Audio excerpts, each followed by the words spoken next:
Dragnet.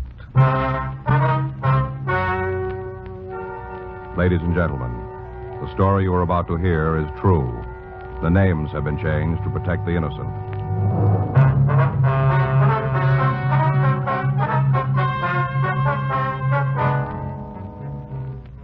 You're a detective sergeant.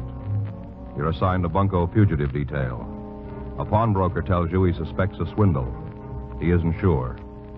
Your job? Check it out.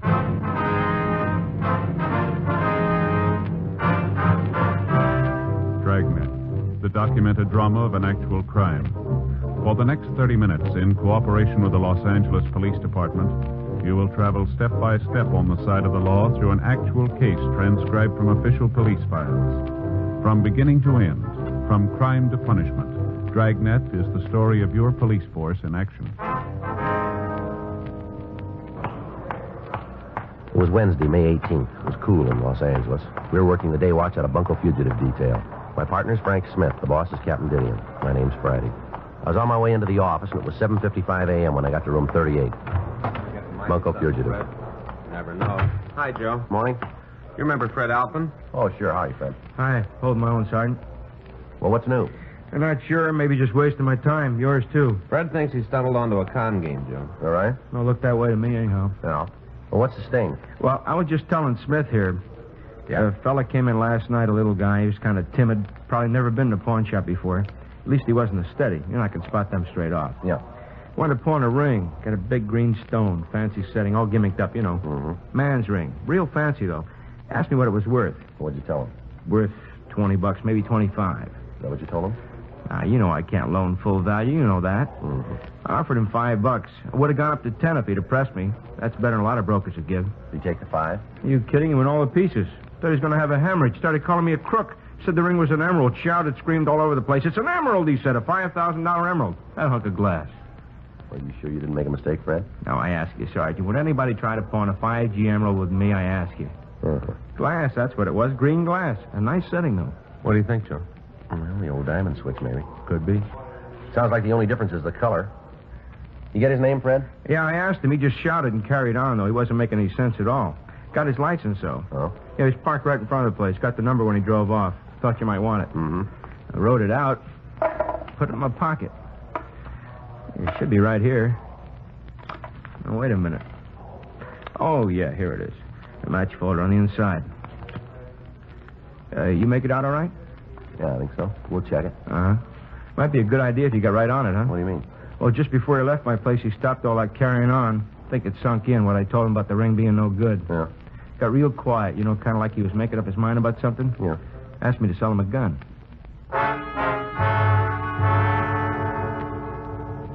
Fred Alpin gave us a description of the man who had tried to pawn the ring. We called our branch of DMV and asked them to check the license number. They came up with the information that the automobile bearing that license was registered in the name of Garfield Hunt at 221 North Selma Avenue, Hollywood. 9:03 a.m. Frank and I drove out to talk to him.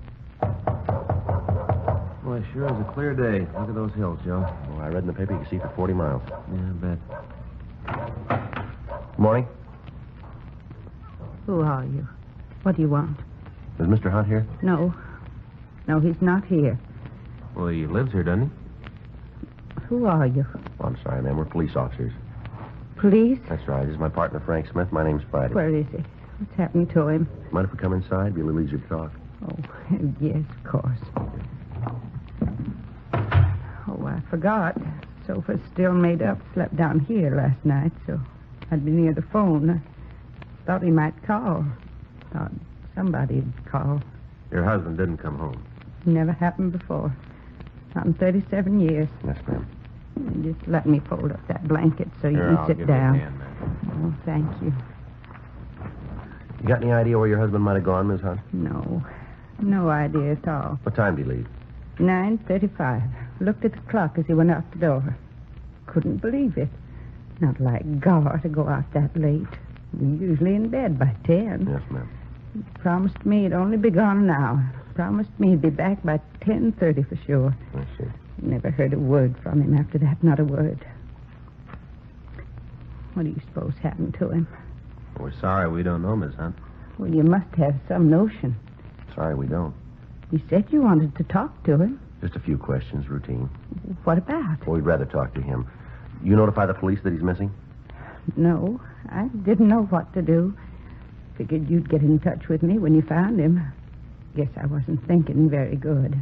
Never happened before. Yes, ma'am. Are there any friends he might be staying with, relatives? We don't know anybody else from Los Angeles. I see. Just moved out here last winter from Kansas. Children have grown up, settled. Gar sold the business. We moved out here. Kansas winters can be pretty cold. Yes, ma'am. Is your husband retired? Well, he should be. He worked hard all his life. He deserves the rest. Had a little trouble with his heart last year. No, not a real attack, but the doctor told him to take it easy. Mm-hmm. Not Gar, though. Wasn't out here 2 months before he got all restless and fidgety. Just couldn't take it sitting around the house. Started up again. In business? Yes, sir. We had a tailor shop back in Kansas. Gar found a new business district opening up in the San Fernando Valley off Magnolia Boulevard. They were renting cheap, right at the beginning, wanted tenants. Mm-hmm. Didn't do much business at first, but things have been getting better. Gar's a good tailor. A lot more careful than most. Learned his trade young. The days when there were tailors. Yes, ma'am. You try to reach him there at the shop? I called last night 3-4 times. This morning, too. Nobody answered. I see. You think you can find him? We'll do our best. I guess maybe I should have notified you last night. Yes, ma'am. I didn't know what to do. Thought you'd get in touch with me if something happened. Well, better to call us first. Yeah, I guess so. Then it might not happen.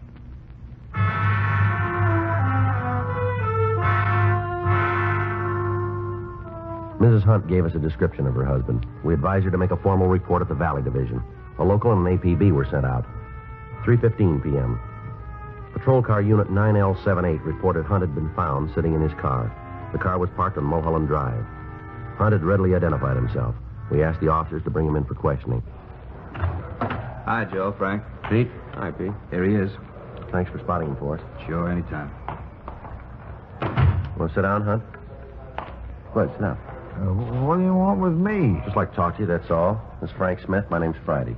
I've never been under arrest before, not once. Well, now, you're not under arrest now, Mr. Hunt. And what am I doing here? Why did those officers make me come with them? Well, you didn't go home last night. Your wife's been worried about you. Well, I was going home when they found me. Wasn't any place else to go. Sarah oughtn't to have called. She didn't call, sir. Well, how'd you find out? You tried to buy a gun. Pawn shop over on Main Street. Oh, Well, what'd you want the gun for?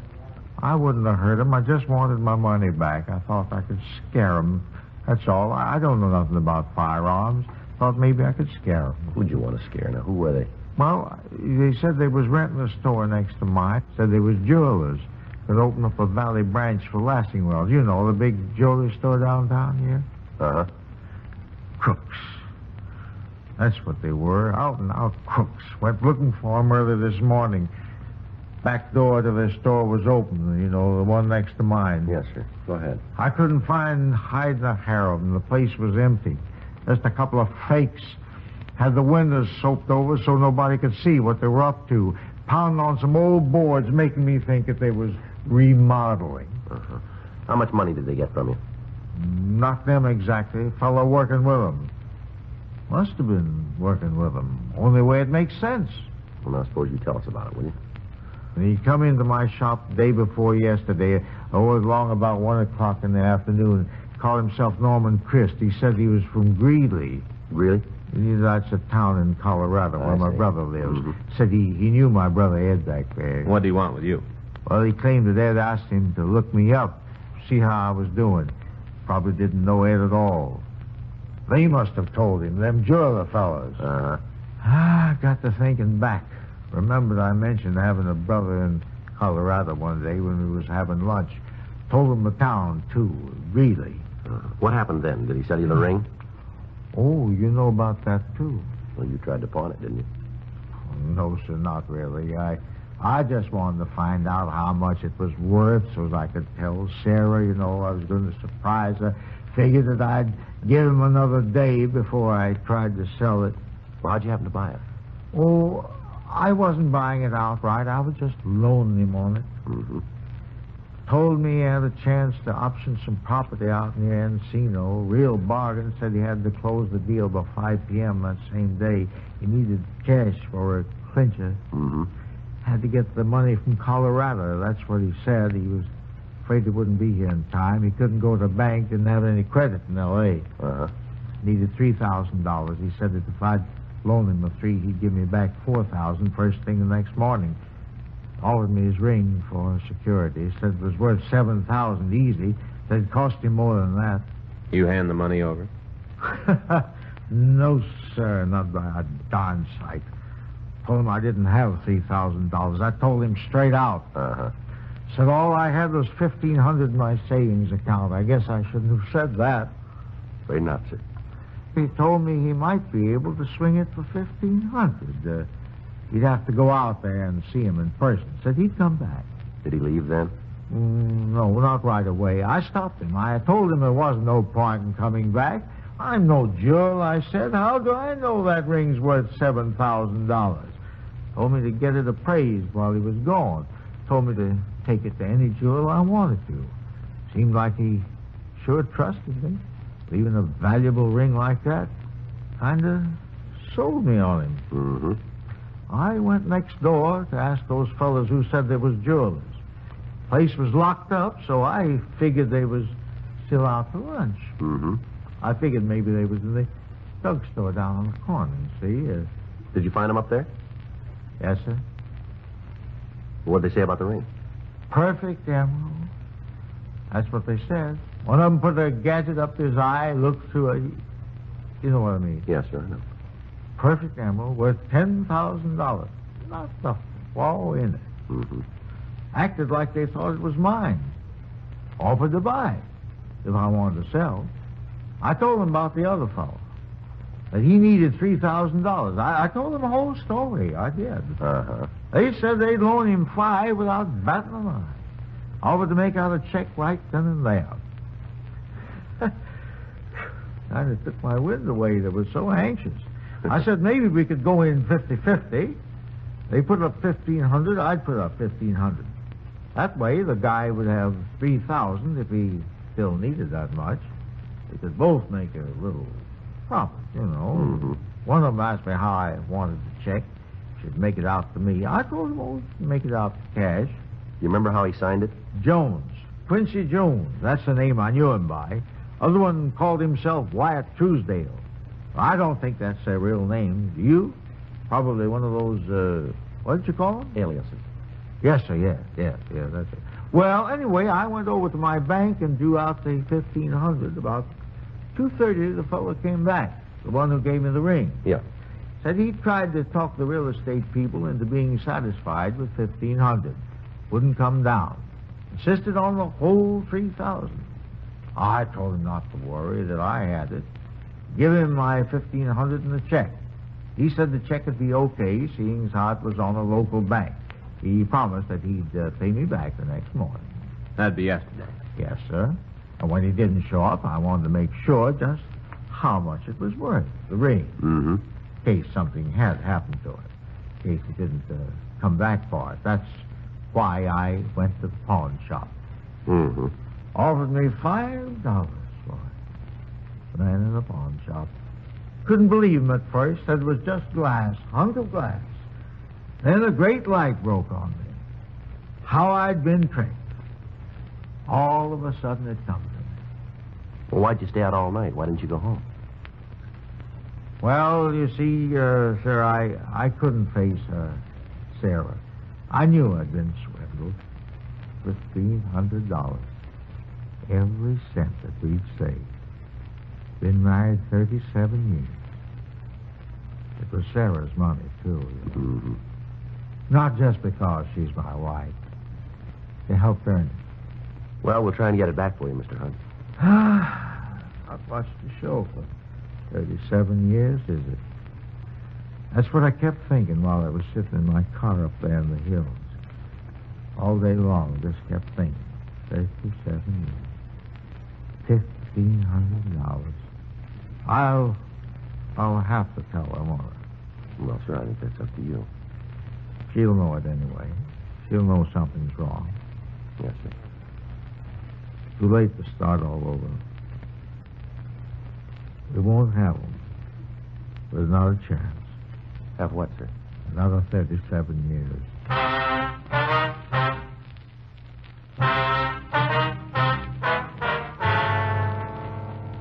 We continued to interview the victim, Garfield Hunt, and he gave us descriptions of the 3 suspects. The stats office came up with 24 possibles.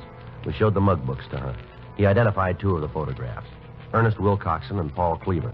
Hunt was positive that Wilcoxon and Cleaver were the men who had rented the store next to his and had pretended to be jewelers. He was unable to find a photograph of Norman Christ, the man who had sold him the ring. We pulled the packages on Wilcoxon and Cleaver. They had both done time for burglary. They had not previously worked with a third person. We called the Lassingwell Jewelry Company. They informed us that they were not opening a branch out in the valley. We checked with the owners of the building in which Hunt had his tailor shop. They told us the adjacent store had been rented on a weekly basis, and that the renters had said they intended to use the space for temporary storage. A local and an APB were sent out on all 3 suspects. 5:13 p.m. Using the information from their mama sheets, Frank and I began checking various places where Cleaver and Wilcoxon had been known to hang out. 7:12 p.m. We went into the Black Parrot Bar on South Broadway, and we talked to the bartender. Not by them names, I don't know. Well, maybe these pictures will help. How about it? Yeah, they come in here once in a while, Yeah, that's what we heard. Always come in together? as far as I know. Ever bring somebody with them? Tall, thin fella, about 30, blonde hair? No, just 2 of them. Never seen him with another guy. I see. What do you want him for? You know how we can turn them up? They ain't here now. We can wait. Won't be in tonight. How do you know? They got money. Oh? Big roll. The red-headed one was in yesterday. Quincy Jones. That's what he told me his name was. Yeah. Been running a tab. He paid it up in full. I had plenty left over. Is that right? As long as they're carrying a roll, they don't come to my place. Head for them expensive joints, like out on the strip, places like that. When they've blown their loot, they come back to me and start running up another tab. I called them on it, but what can you do? This way I get some of their bundle. Uh-huh. You know where they live? Around here somewheres. I couldn't pin it down for you. Who could? How bad you want to find out? What do you mean? It'll cost you a drink. You that thirsty? Not for me. The girl over there in the corner booth, the blonde. Oh, yeah. She knows him. Been out with him a couple of times. I've seen them leave together. All right. I was just kidding about that drink. It's on the house. For you guys and her, too. No, we don't want it. And we'll pay for hers. It's up to you. Hi. Good evening, miss. You're new, aren't you? Yes, ma'am. Place could stand some new talent. Here, I'll move over. Thanks. Thank you. What's the matter with this side? We're police officers. How do you like that? Ma'am? Horoscope said I was going to meet somebody new today. You know, in the morning paper. Mm-hmm. Didn't say it'd be cops. Oh, here you are, Peg. Where'd that come from? These guys. You shouldn't call them guys, Jake. Fellow buys a lady a drink, that makes him a gentleman. From these gentlemen, that's what you should say. Oh, sure. To your very good health, gentlemen. Now then, what can I do for you? I'm at your service. The bartender says these guys are friends of yours. Oh, I wouldn't say those pictures do them justice, but there is a resemblance. You know them, then?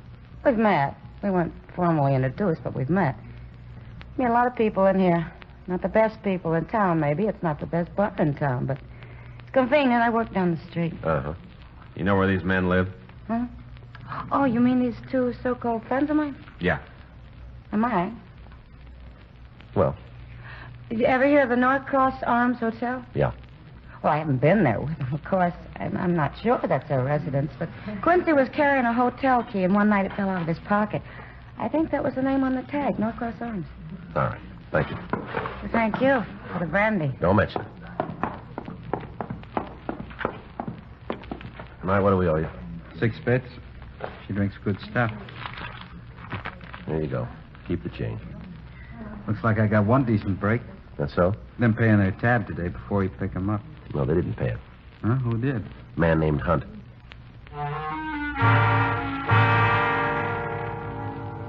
The clerk at the Norcross Arms Hotel told us that 2 men who resembled Wilcoxon and Cleaver were registered under the names of Jones and Truesdale. He said they'd gone out for the evening. He showed us up to their room, 36A. We asked him about the suspect known as Norman Christ. He told us he'd never seen anybody with Wilcoxon and Cleaver who answered Christ's description. 2:48 a.m. Wilcoxon and Cleaver returned to their room. We took him into custody and drove him down to the city hall for questioning. How many times you want to hear Until it? we get the truth. Does Hunt say he gave us any money? He never gave us a cent, did he, Ernie? No, we even paid his lunch tab a couple of times. That's right. Always managed to out-fumble us. Owes us a couple of lunches. He paid him back. What? $1,500 buys a lot of lunches. What 15? You got your share. You've been spending all over town. Hunt say he gave it to us? You still had over $600 when we picked you up. Now, where'd it come from? Hollywood Park. Picked 3 long shots yesterday. You want the names of the horses? Where's Chris? Told you before, never heard of him. Who is he? The guy you worked the game with. Never heard of him. You want to take this rap yourself? What rap? Why'd you rent that store out in the valley? Store? We showed him your mug shots, the man you rented it from. He made you. You want it in person? How about it? Guess they got us there, Ernie. Yeah. We were going to open up a bookie joint. Is that right? Yeah, we changed our minds, looked the situation over, decided it might get a little warm out in the valley, and cleared out. Bookie joint, huh? That's right. Not a jewelry store. What are you talking about? Us? Jewelers? Ernie and me? That's what you told Hunt. Nothing of the kind. Laid it on the line. Told him we were bookies. Just between us, he was kind of pleased about it. Likes to play the horses himself. Liked the idea of being able to lay a bet so convenient. You're a liar. Now, look. Say, maybe that's what happened to his money. Maybe he lost it on a nag. Come on, let's try it again. Now, why'd you rent the store? You're going to get the same answers. Same questions, same answers. It's a waste of time. We got plenty. 72 hours. That's all you got. You can hold us on suspicion for 72, then you can turn us loose unless you prove something. We'll prove it. How? We didn't take any money from Hunt. Nobody says we did, even him. If he was a mark for this, what's his name, Chris? That's right. How do you wrap us into the package? Hunt never saw us with him. Nobody saw us with him. We'll find somebody. 72 hours, and you got to turn us loose. That's the law. Is that right? We know the law. Why'd you break it?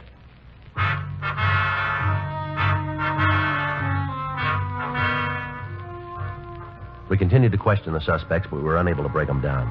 Thursday, May 19th, 7:45 a.m. Another team of detectives took over the interrogation. Frank and I went back to the office. Think they'll cop out, Joe? I don't know. It doesn't look like it, does it? No, not unless we turn up Chris. Did you call your wife? Yeah, sure bawled me out. Kept dinner waiting till after 10. You're lucky. Well, maybe. Wonder if I'll get home tonight. I got it. Bunko fugitive, Friday. Yeah, that's right. Sounds like him. How long ago?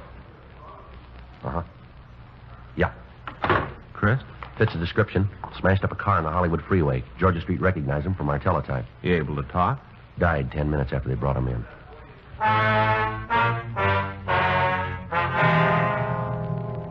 At the morgue, the victim, Garfield Hunt, identified the body. He was positive it was Norman Christ, the man who had sold him the ring. Wilcoxon and Cleaver were also shown the body.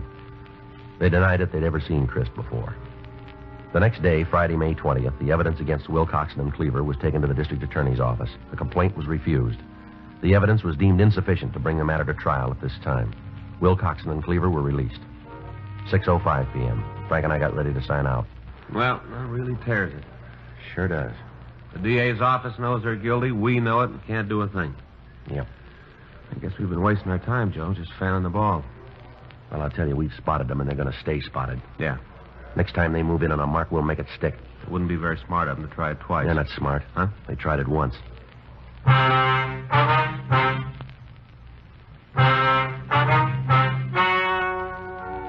The story you have just heard is true. The names were changed to protect the innocent. 2 months later, on July 12th, Wilcoxon and Cleaver were apprehended for a similar crime. They were charged with 1-count grand theft. On November 6th, trial was held in Department 98, Superior Court, State of California, in and for the County of Los Angeles.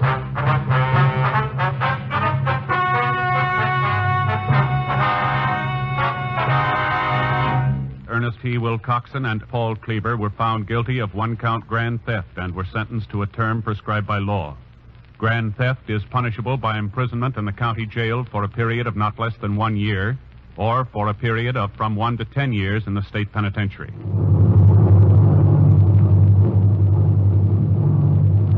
You have just heard Dragnet, the authentic story of your police force in action, and starring Jack Webb, a presentation of the United States Armed Forces Radio Service.